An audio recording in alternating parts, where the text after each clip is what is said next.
Start करूयात. कालच्या लेक्चरमध्ये आपण बेसिक इन्सर्ट कसं करायचं आणि डेटा सिलेक्ट करून फेच कसं करायचं टेबल फॉर्मॅटमध्ये पण आपण दाखवला होता.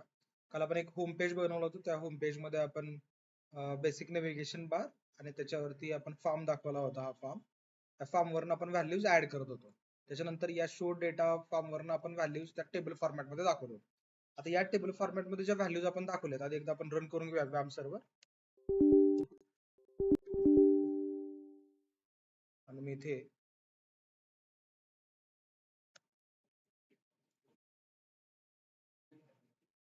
Local host CodeIgniter code सी_student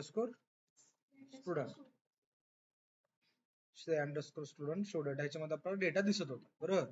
आता मला काय करायचं, या फॉर्मच्या पुढे एक एडिटचं बटन एक करायचं आणि एक डिलीटचं बटन करायचं. तर दोन बटन मला प्रत्येक रो मध्ये ऍड करायचे. आपण रो इथं कम्प्लीट करतो. बरोबर.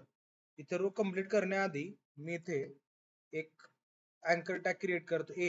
href इज इक्वल टू मला एडिट साठीचा कंट्रोल पाहिजे, म्हणजे एडिट साठीची फाईल पाहिजे. तर मी एडिट नावाचा फाईल बनवणार आहे. तर एडिट हे जे मी बनवलंय हे माझं कंट्रोलर मध्ये फंक्शन बनणार आहे. बरोबर. आणि त्या कंट्रोलर मधनं माझा डेटा दुसऱ्या व्ह्यूला जाणार आहे. मग एडिट बनलंय मी, आणि एडिटच्या पुढे क्वेश्चन मार्क देऊन कोणता डेटा मला एडिट करायचा तर पर्टिक्युलर तेवढाच तोच रेकॉर्ड मला इथे प्रिंट करायचा. आता तोच जो रेकॉर्ड आहे तो रेकॉर्ड मला इथे डिस्प्ले करायचा आहे. तर रेकॉर्ड साठी आपल्याला $row of for each loop मधनं येणार नाही तो. मला आयडी घ्यायचा आहे, म्हणजे हा आयडी स्टुडंटचा एस रोल घ्यायचा आहे. हा एस रोल जो मला हवा आहे तो एस रोल फर्स्ट टाइम जो मला मिळेल for each values as $row, त्याच्यामधनं मी तो एक रिट्राईव्ह करून घेतो. $values of 0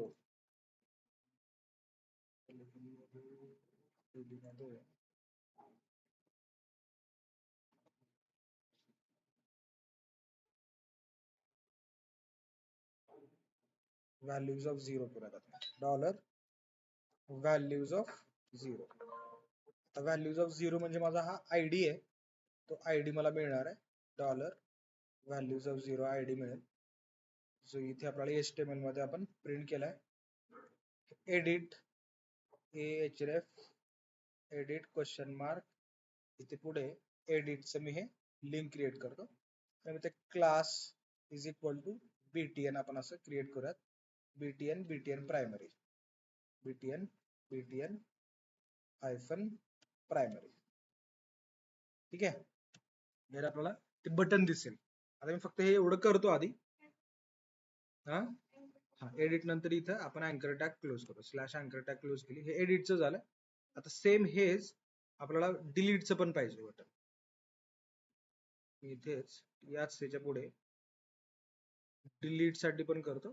क्लास ते मी डिलीट क्वेश्चन मार्क, कोणती व्हॅल्यू डिलीट करायची ती मला इथे मिळेल. btn एरर, म्हणजे हे रेड कलरचं बटन येईल आणि ते डिलीट असं आपण ऑप्शन देऊ.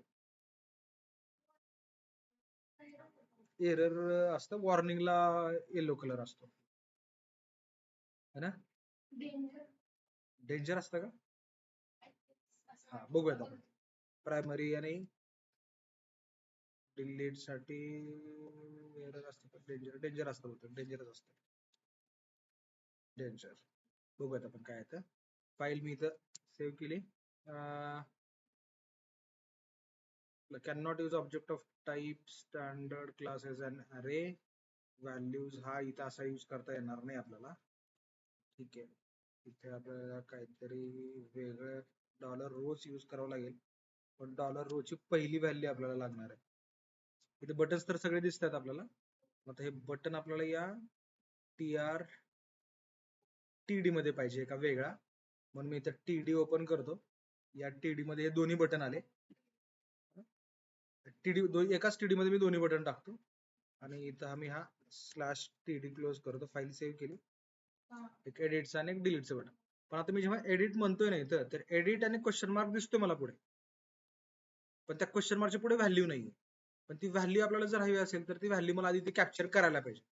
आता ती व्हॅल्यू जी आहे ही रो मध्ये व्हॅल्यू आलेली आहे ना, इथे व्हॅल्यू तर आलेली आहे, पण ती रो मधली व्हॅल्यू इटरेशन मध्ये आलेली आहे. मग ती इटरेशन मध्ये जी व्हॅल्यू येते ती व्हॅल्यू मला इथे काम करावं लागेल. For each dollar values as $v असे मी एक करतो. या $v मध्ये ती पहिली व्हॅल्यू येईल. ती व्हॅल्यू मी इथे सिरियल म्हणून एक व्हॅल्यू व्हेरिएबल घेतो. $SR म्हणून एक व्हेरिएबल घेतलाय आणि त्या SR मध्ये मी सुरुवातीला नल व्हॅल्यू सेट करतो आणि इथे या त्या SR मधली व्हॅल्यू $SR मधली व्हॅल्यू ही v ची जी काही व्हॅल्यू आहे ती व्हॅल्यू म्हणून सेट करतो आणि इथं ब्रेक करतो हॅलो. आता या v मध्ये SR मध्ये जी व्हॅल्यू आहे ती SR मधली व्हॅल्यू आपण इथे सेट करू. $SR मधली व्हॅल्यू इथे सेट करू दोन्ही ठिकाणी, एडिटला पण आणि डिलीटला पण. $SR ठीक आहे. फाईल मी परत सेव्ह करतोय, ब्राउझर मध्ये आलोय, एंटर. आणि आता जेव्हा मी इथं एडिट वरती पुढे माऊस मूव्ह करतो तेव्हा इथे तुला 1 व्हॅल्यू दिसते बरोबर. 200 ज्या काही इकडे इकडे हे आहेत ना हे नंबर्स, ते मला नंबर्स इथे दिसतात. मग आता हे काय म्हणून घेणार मी, तर हे माझे एस रोल म्हणून आहेत ना, तर मी इथे एक पॅरामीटर पास करतो. इथे याला मी S roll is equal to roll number आहे तो स्टुडंटचा मला, आणि तिकडनं रीड करत असताना कंट्रोलर मध्ये एस रोलच आपण रीड करायचा. माऊस मूव्ह करतोय तर delete question mark S roll is equal to 105, edit question mark S roll is equal to 103 असं दिसतं आपल्याला इथे बॉटम लेफ्ट कॉर्नर बरोबर. आता जेव्हा मी एडिट वरती क्लिक, आता मी सपोज मला डिलीटचं ऑपरेशन इझी जाईल, तर मी डिलीट वरती जेव्हा किती क्लिक करणार आहे तेव्हा मी डिलीट नावाच्या एका फंक्शनला कॉल करतो. त्या फंक्शन मध्ये मी कंट्रोलरला जाईल, कंट्रोलर मधनं मी फंक्शनला डिलीट वरनं मॉड्यूलला जाईल, मॉड्यूल मध्ये ती क्वेरी फायर करेल आणि डिलीट ऑपरेशन कम्प्लीट झाल्यानंतर परत मी या शोला रिडायरेक्ट करेन. ठीक आहे. मग आता हे कसं करणार, तर इथे मी डिलीटला चाललोय ना, मग मी शो स्टुडंट कंट्रोलर मध्ये आलो. या स्टुडंट कंट्रोलर मध्ये पब्लिक फंक्शन डिलीट, आता इथे डिलीट लिहिण्याऐवजी मी डिलीट स्टुडंट असं लिहितो. ठीक आहे. आणि या डिलीट स्टुडंटला आपण डेफिनेशन पास करू. आता डिलीट स्टुडंट लिहिले ना मी इथं, तर मला तिथं होम मध्ये पण या शो डेटा मध्ये पण डिलीट स्टुडंटच लिहावं लागेल. डिलीट स्टुडंट, एडिट स्टुडंट,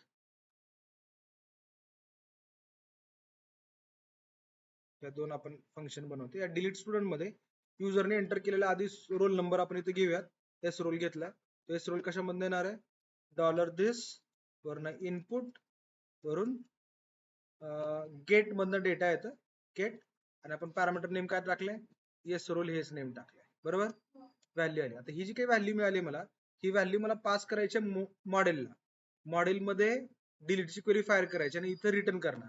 इथून रिटर्न केलं की मी रिडायरेक्ट करणार शो डेटाला. ठीक आहे. तर आता इथून मी मॉडेल आपलं जे आहे हे स्टुडंट मॉडेलच आहे, या स्टुडंट मॉडेल वरनच मी डेटा जो आहे स्टुडंट मॉडेल घेतलाय आणि या स्टुडंट मॉडेल मधनं delete student data, delete student data नावाचं फंक्शन, याला मी पास करतोय. आता आपल्याकडे जे एस रोल आहे ते एस रोल मी इथं पास करतोय. ठीक आहे. मग आता हा एस रोल जो आहे इथे रिटर्न व्हॅल्यू आपली काहीतरी दुसरी असेल, इंडिव्हिज्युअल व्हॅल्यू, रिटर्न व्हॅल्यू जी असेल ती आरबी मध्ये घेतली आपण. आता स्टुडंट मॉडेल मध्ये डिलीट स्टुडंट डेटा नावाचं फंक्शन बनवायचंय. ते बनवूयात आपण. पब्लिक फंक्शन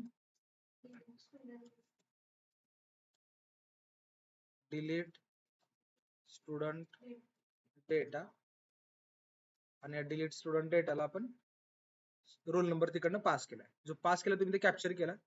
आता इथे मला डिलीटची क्वेरी फायर करायची,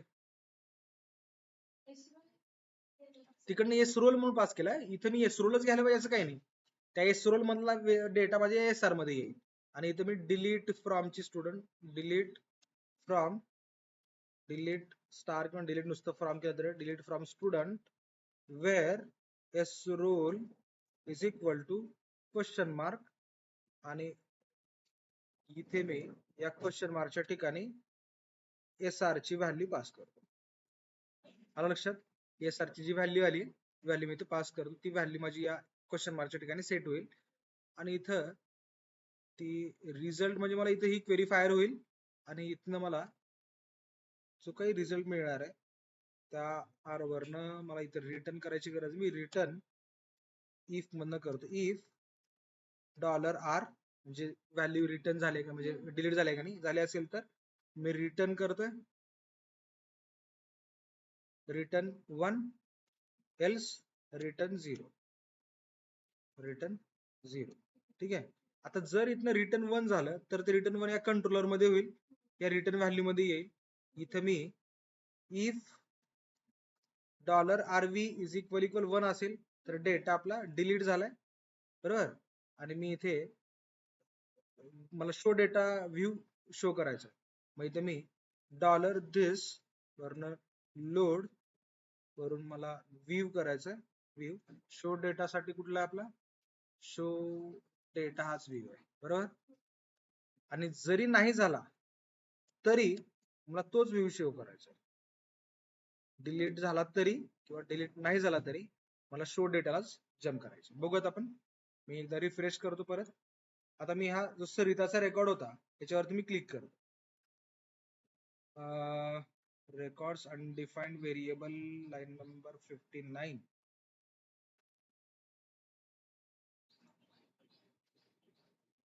डिलीट स्टुडंट वरनं डिलीट स्टुडंटला एरर आहे का, इंडेक्स स्टुडंट कंट्रोलर मध्ये 39 नंबरला व्ह्यू वरनं show data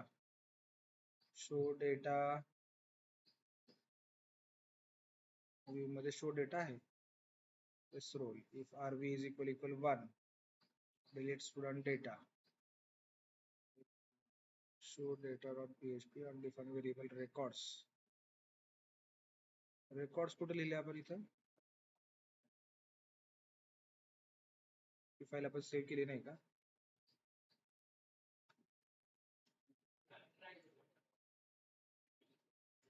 defined variable records file. हा प्रॉब्लेम काय आहे, शो डेटाला मी आता इथून कुठून चाललोय, या शो डेटाला डायरेक्ट चाललोय, पण शो डेटाला मी ज्या वेळेस कॉल करतोय ना त्यावेळेस मला इथून डेटा घेऊन जायचंय, बरोबर. इथून मी डेटा घेऊन चाललोच नाही, मग मला एकदा परत काय करावं लागेल, परत एकदा या फंक्शनला कॉल करावं लागेल.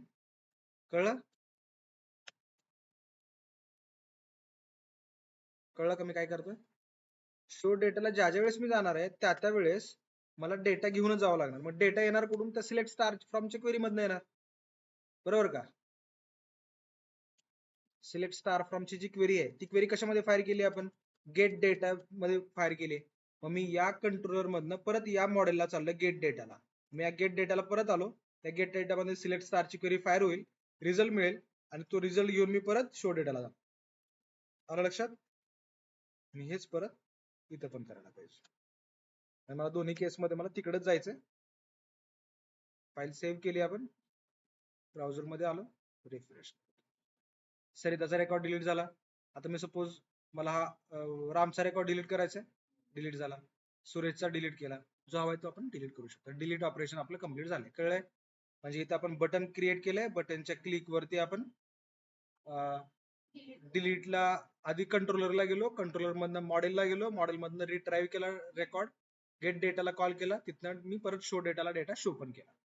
आता मला एडिट ऑपरेशन सेम करायचं. एडिट बघूयात आपण नेक्स्ट लेक्चर मध्ये.